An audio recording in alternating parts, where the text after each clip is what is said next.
O áudio que vocês vão ouvir agora é parte do podcast Xadrez Herbal. Caso vocês queiram ouvir mais sobre esse assunto e outros temas de política internacional, é só ir em xadrezverbal.com. Passemos para a coluna da professora Vivian Almeida. Olá, pessoal, espero que estejam todos bem. Hoje eu vou falar uma polemiquinha, mas é polemiquinha mesmo, porque não necessariamente é algo de fato controverso, mas a relação entre os dados e a teoria vem já há um tempo sendo debatida, né, com o intuito de melhorar a percepção do que é economia na vida das pessoas, e esse assunto representa bem isso.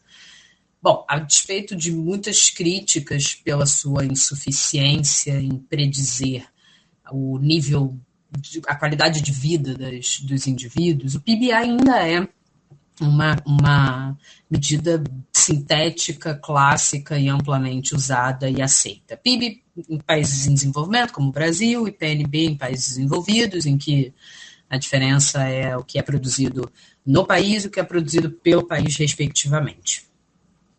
E muitos dos questionamentos a respeito dessa medida como representante, né, da trajetória e do nível de crescimento e desenvolvimento, e às vezes erradamente desenvolvimento de determinado país, está justamente em talvez um descolamento entre o resultado e o quanto a gente percebe na nossa vida, né, esse crescimento do PIB. Saiu recentemente no Brasil, saiu recentemente o resultado brasileiro, em que teve um crescimento considerável, né, considerável face à nossa constante trajetória de próximo a zero, às vezes recessão, enfim, mas indicadores pífios, por assim dizer, e 3% representa, 2,9% para ser mais exata, representa aí de fato algo mais, enfim, um pouco mais robusto, né?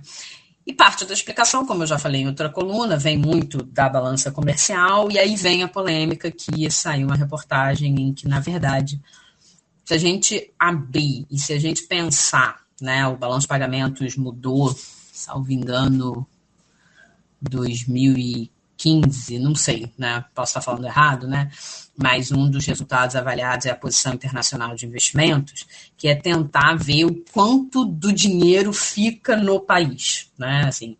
Então, a gente atribui muito crescimento à balança comercial, à atividade relacionada ao comércio internacional, mais um questionamento que surgiu, e surge sempre, né? O quanto desse dinheiro fica, porque ficar representa um desenvolvimento interno.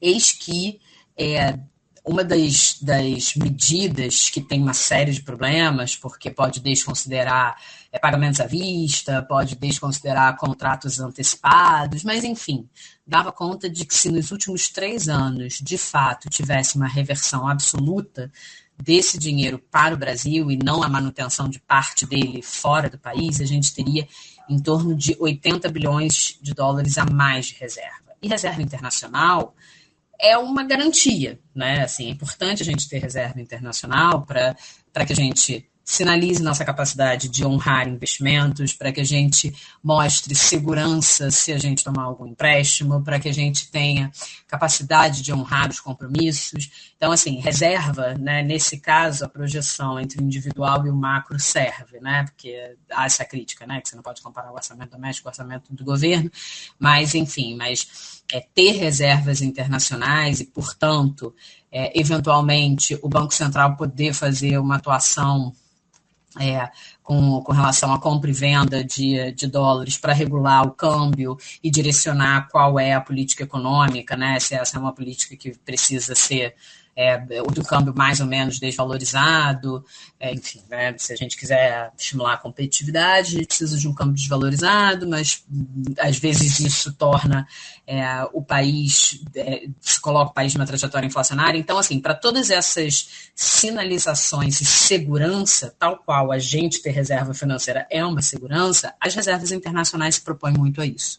Há um equilíbrio também entre o fluxo de entrada e saídas. E observar que a saída de dinheiro ou a manutenção fora, né, desse dinheiro é uma tônica e intensificou nos últimos 3 anos, é de alguma forma observar que de fato a gente acabou aquela crítica sobre quem pega o PIB, né, quem de fato se vê representado na melhora do PIB, ela passa a ter fundamento. Então, assim, saiu essa reportagem, acho que é super pertinente, né, porque a gente está falando de comércio internacional e como que isso se traduz ou não, além desses conceitos aí que a gente às vezes estuda, não entende muito bem, mas eles se aplicam na hora de mensurar e entender como isso se reverte em termos de bem-estar para a população. Bom, é isso, pessoal. É uma ótima semana e até semana que vem.